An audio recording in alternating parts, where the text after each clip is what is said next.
The clipboard said the gray shepherd had until noon. He was pressed into the back corner of the last run in the kill row at the Tillman County shelter, flat to the concrete, head down, not trembling, not snarling. Just gone, the way an animal goes when it is decided that hoping costs more than it's worth. 3 handlers had already given up on him that week.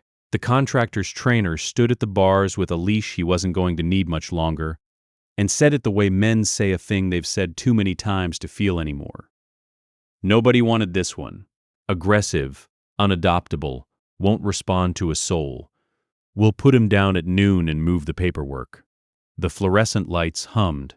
Somewhere down the row another dog was crying, and then the door at the end of the kennel opened, and an old man in a faded field jacket came in out of the cold on a cane, looked once down that long row of the unwanted, and stopped at the last run as if something had reached out and taken him by the collar. He didn't ask permission. He set his cane against the bars. He looked at the broken dog in the corner for a long moment, and then he opened his mouth to say one word. Before we go any further, tell us where you're watching from in the comments below. If this story moves you, please subscribe and stay with it until the very end. We read every single comment, and we'd love to know how far this one travels tonight. Roy Hadley was 74 years old, and he carried himself the way some old men do who have never once in their lives been allowed to fall apart in front of anyone. He was tall and gone narrow with age, stooped a little over the cane his left hip required since the winter he fell on the ice, with a full head of white hair cut short and a face weathered into deep, honest lines. His hands were enormous and steady. His eyes were a pale-washed blue that had faded with the years the way denim fades, but had never lost the particular quality that the men who'd served with him would have recognized in a heartbeat. The steadiness of a man who had stood his ground in places that took the ground right out from under other men. He was not a hard man to overlook. People overlooked him every day. They saw an old veteran in a thrift store jacket, and they saw the past. And they were not wrong exactly.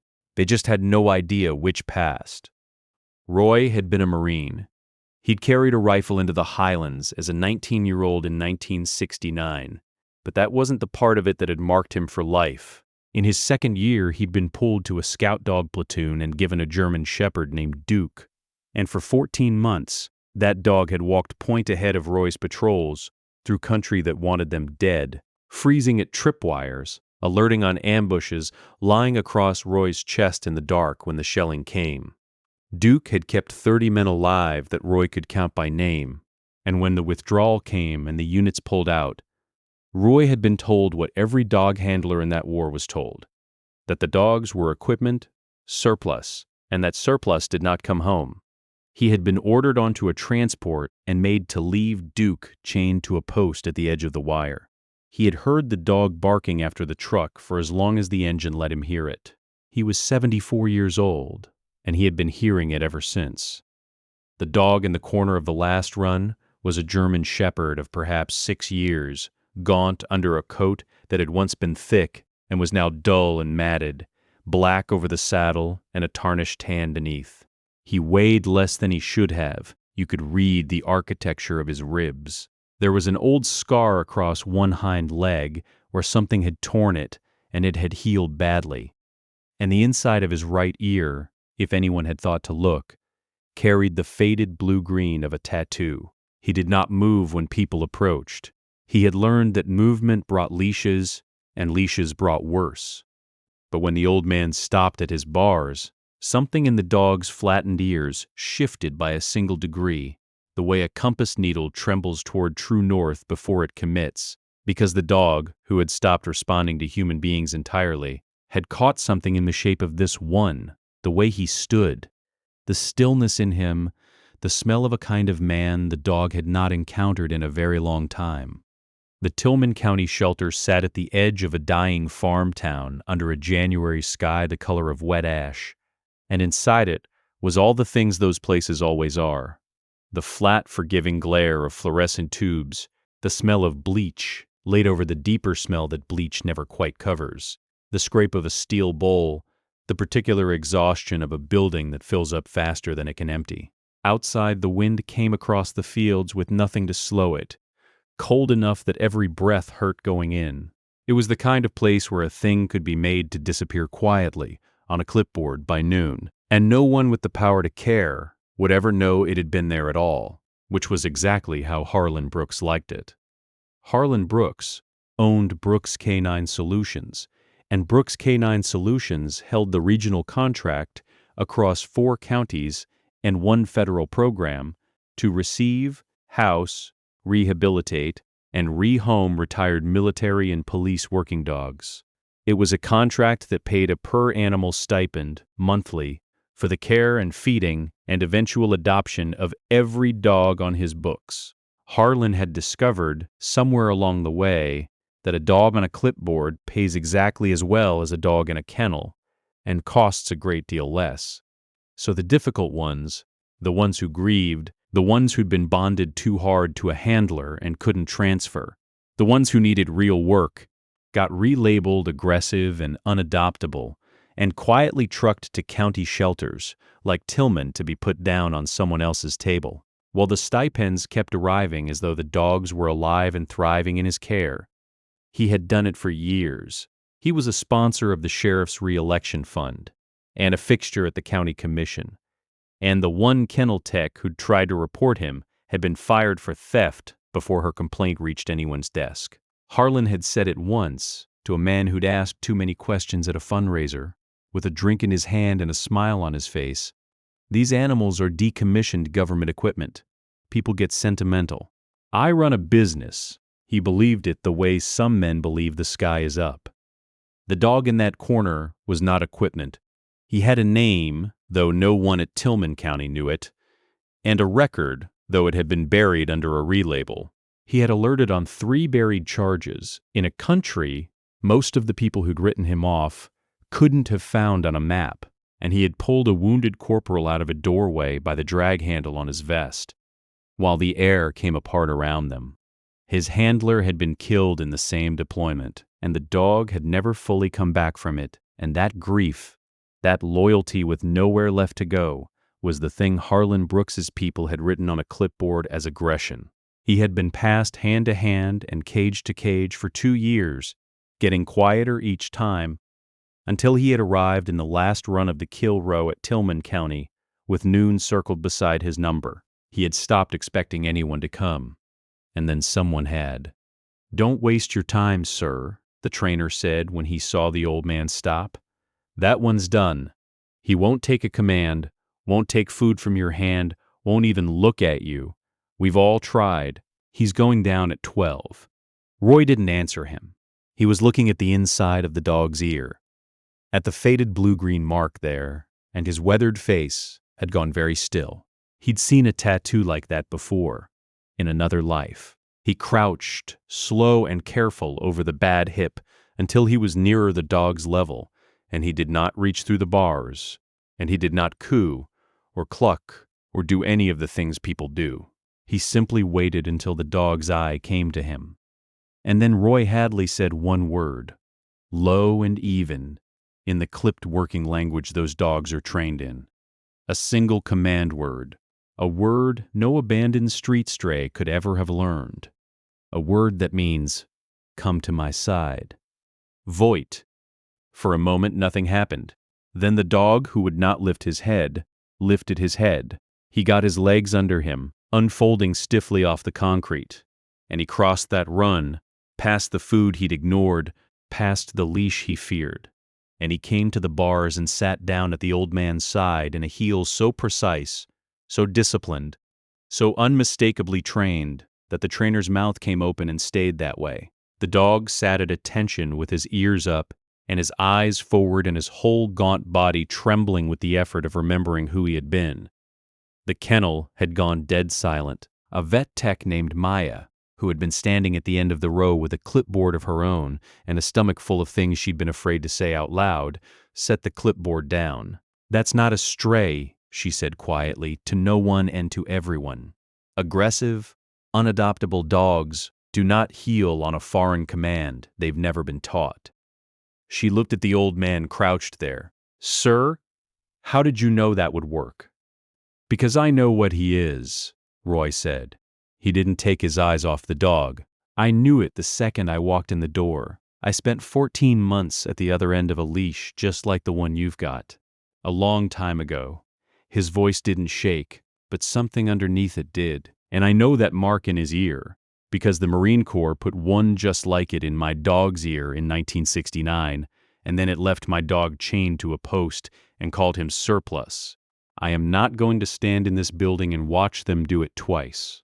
It did not move quickly after that, because the things that are worth doing rarely do. Maya, it turned out, had been keeping a record for 8 months. The dogs that arrived from Brooks Canine Solutions relabeled and bound for the table, the ones whose papers didn't match their tattoos, the ones who healed and sat and searched on command right up until the needle. She'd been afraid no one would believe a fired able kennel tech over a man who funded the sheriff. Roy, who had spent a lifetime not asking anyone for anything, made the calls he had sworn off making. He called a National War Dog Veterans Association, whose number he'd carried in his wallet for 30 years and never once dialed, and a young Marine who answered for them stopped breathing when an old scout dog handler said the words, "discarded military working dog," and euthanized by noon. He asked Tillman County to do one simple thing before anyone touched that dog: run the tattoo. The dog leaned the long bones of his head against the old man's leg through the bars and held it there, the way a dog leans into the only thing in the room that feels like it might not leave. And Roy put his huge, steady hand flat against the matted fur and felt the heart going much too fast underneath it, and did not move for an hour. Harlan Brooks heard about it before the tattoo came back, the way men like Harlan always hear about things first. He arrived at the Tillman County shelter in a clean truck and a clean coat with a sheriff's deputy a half step behind him, and he did not bother to be pleasant. The dog, who had been calm at the old man's side, came up off his haunches the instant Harlan came through the door and let a low sound roll out of his chest, steady and certain, a sound aimed like a finger straight at one man in a room full of people. Harlan didn't notice. Harlan was looking at the clipboard. "That animal is the property of a federal contract," he said. "It's slated for humane euthanasia for documented aggression. This man has no standing here." He nodded to the deputy. "He's interfering with a lawful process. Have him removed and let's get this done." And the deputy, who owed Harlan more than he could comfortably name, put a hand on the old man's shoulder. This was the part where the contractor's power was supposed to win, the way it always had. The deputy's hand on the shoulder, the clipboard, the word lawful doing the work a word like that does. Roy Hadley rose from his crouch slowly, on the cane, and he did not pull away and he did not raise his voice. He had stood his ground before, in worse rooms than this, against worse than a county deputy who couldn't quite meet his eye. The dog pressed itself against the front of the run and would not be coaxed back, would not be leashed, would not be loaded.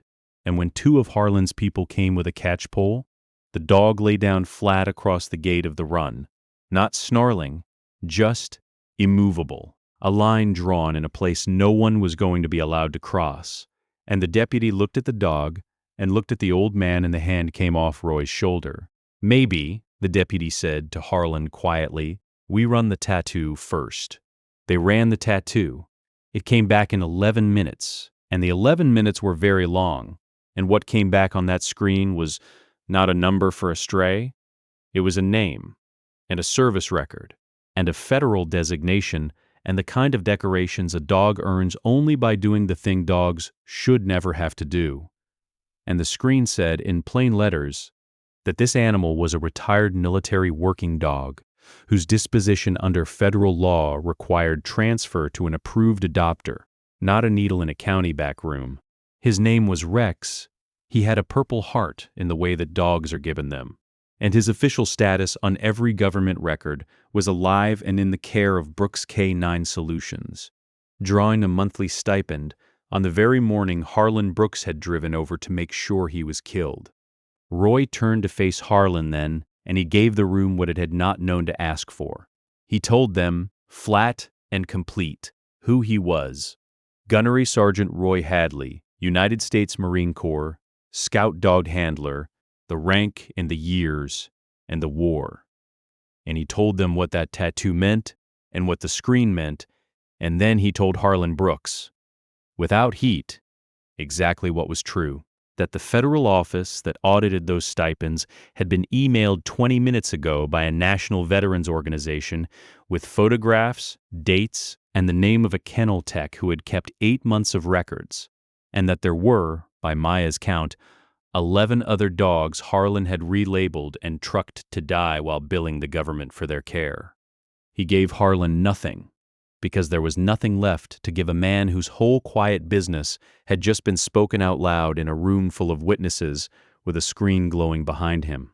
Harlan's smile went to something hard and then to something frightened. "You have no idea what I'll do to you," he said, and then, "This isn't over," and Roy Hadley simply looked at him, because the loudest a man like that ever gets is the moment right before he understands he has already lost. The federal investigators arrived inside the hour. The deputy, given the chance to be a better man than he'd been that morning, took it. And it ended the way these things end when they end right, quietly, in front of everyone. A man who had called Living Creatures equipment folded down into the back of a car, while the people he'd counted on to look away watched every second of it. By the following autumn, the account had been settled the slow, honest way real accounts settle. Harlan Brooks was indicted on 19 counts of fraud against the United States. Brooks K9 Solutions was dissolved, its contract revoked, and the federal stipends it had stolen were clawed back and redirected to a legitimate war dog adoption program that Maya now helped to run. The other dogs on Maya's list, the ones still living, were pulled from the pipeline one by one and placed, properly, with handlers and families who had been searching for them. And a gaunt, gray shepherd named Rex did not die at noon on a January Tuesday on a county table. He went home in the cab of an old man's truck, riding shotgun the way he'd been born to, and he never spent another night in a cage as long as he lived. On a warm gold evening that October, Roy Hadley sat on the porch of his small house at the edge of the fields, with a cup of coffee going cold in his hand, and watched Rex move across the yard in the last of the light. The dog had filled back out. His coat had come in thick and bright again, and he ran the fence line now with his nose down and his tail high, chasing the good smells of a world that had finally stopped trying to take everything from him. And when he was done, he came up the steps and lay down across Roy's boots with a long, contented groan. The old man reached down and put his enormous, steady hand on the dog's head, on the ear with the faded mark in it, and he thought, as he did every evening now, about a transport truck and a chained dog barking after it in 1970, a sound he had carried alone for 50 years. He couldn't go back and bring Duke home. He'd made his peace, finally, with never being able to do that. But the boy he'd been on that truck would not have believed that the old man he became would get, at the very end of things, to bring one home after all. Rex's tail moved twice against the boards. Then he sighed and was still, the deep, untroubled stillness of an animal who has decided at last that there is nothing left in the world worth bracing against. Sometimes the ones who gave the most are the ones the world is quickest to call surplus. Sometimes a faithful soldier, the kind with 4 legs, the kind who asked for nothing and gave everything, gets written off on a clipboard as a number with a deadline, and it takes one old man who still remembers what that loyalty was worth to cross a cold room and say the single word that gives it back its name. We are very good at honoring service in the abstract and very bad at recognizing it when it is lying broken in the corner of the last cage in the row. But God does not keep his accounts the way we keep ours. He does not call any faithful thing surplus, and he has a way of placing the one person who still remembers in the one doorway that matters, at the 1 hour a forgotten soldier has left, so that a loyalty 50 years deep can finally at long last bring somebody home. If this story touched your heart, share it with someone who needs to be reminded that no act of faithfulness is ever truly wasted, no matter how many years it takes to come home. Leave a comment and tell us where you're watching from, and tell us Have you ever been the one person who refused to look away when everyone else already had? Your words tonight might be the light somebody else is waiting for. And if you believe in stories of loyalty, second chances, and debts repaid across a lifetime, subscribe to the channel so you never miss the next one. May God bless you, protect your family, watch over every old soldier and every forgotten dog waiting in the cold tonight, and remind you always, you are not surplus, you are not forgotten, and you are never, ever alone.